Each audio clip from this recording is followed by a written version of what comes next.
oil pressure. Let's go. Zero oil pressure on cold starts, actually.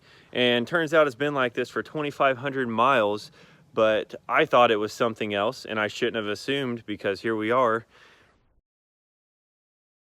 And it was an oil pump failure.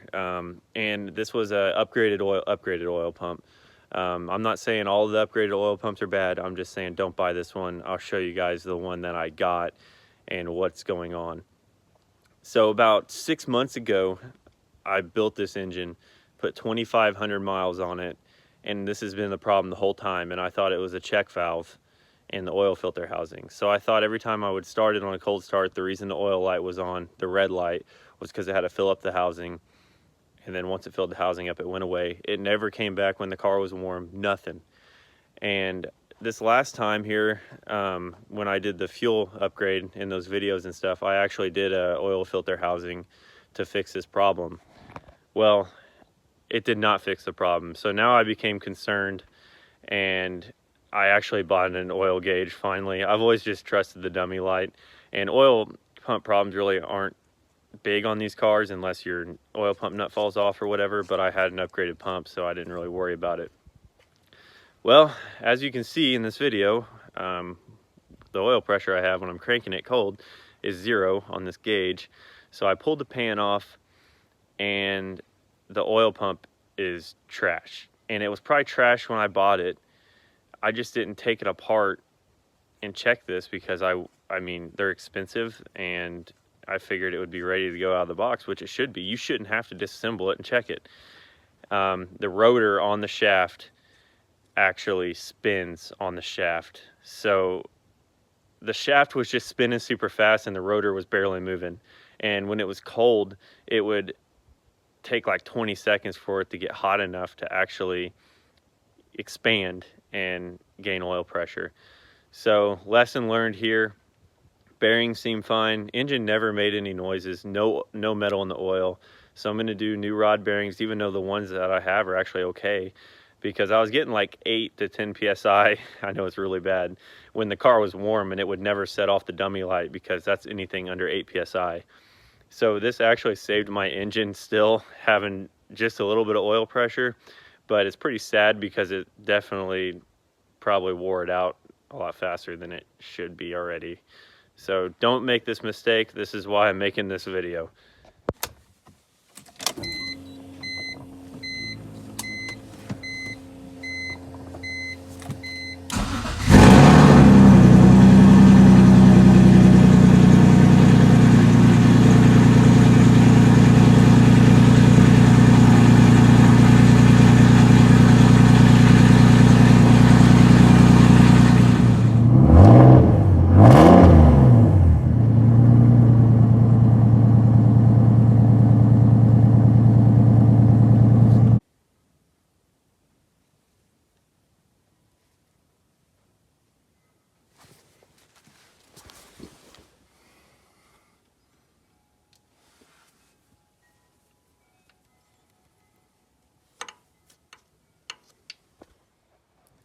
That dark spot in that video was just a shadow because I have a light towards the backside of the car. So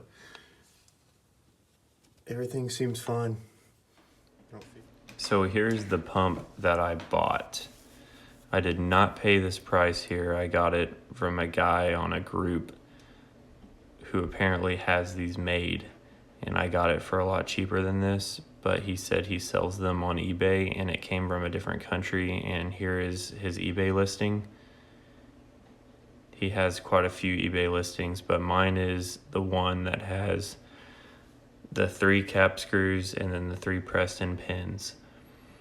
And the issue is with these pumps is they make this shaft and it's custom because they have to put the end on it where you can thread in your cap screws and your pins.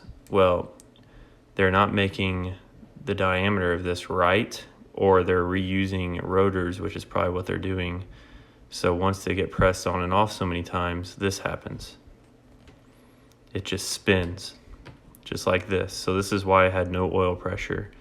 And when it was cold, it would spin even more. But when it warmed up and the metal expanded, it would actually grab.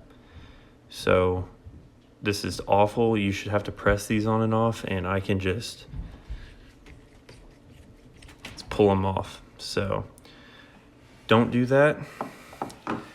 Just use a stock one. Here's a stock pump here,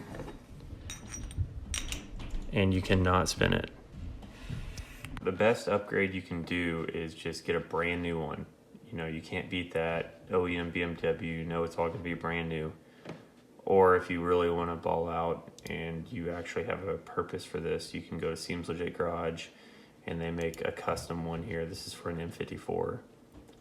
Hardened steel shaft with brand new oil pump rotor, so you know it hasn't been pressed on and off 100 times. And then here, all you're fixing with these pumps is the notorious nut falling off and losing oil pressure because your sprocket falls off. The main issue here is you need to get a new chain for your oil pump, and then you can get a tensioner here at Seems Legit Garage also for your oil pump chain. And you need to get a new new sprockets for your crankshaft and stuff. And that's gonna fix your issue. And tack weld the nut to the sprocket. It's gonna be the same as this. You're getting the same thing. And if you're going more extreme, depending on your build, and revving to the moon, then yes, buy this, because the next weakest link from after fixing your sprocket falling off is the shaft actually breaking. So, they have the hardened steel oil pump shaft. I'm sure it's stronger than OEM. So this is the real upgrade then. But for 90% of the people, all you need is an OEM one with new chains, new sprockets, a tensioner, and tack weld the nut on, or do the safety wire, whatever. And people just think that this right here is going to fix all your issues. It is not. It's going to cause issues, as you learned today. And you just never know what you're getting. You never know how many miles are on these parts. You just don't know.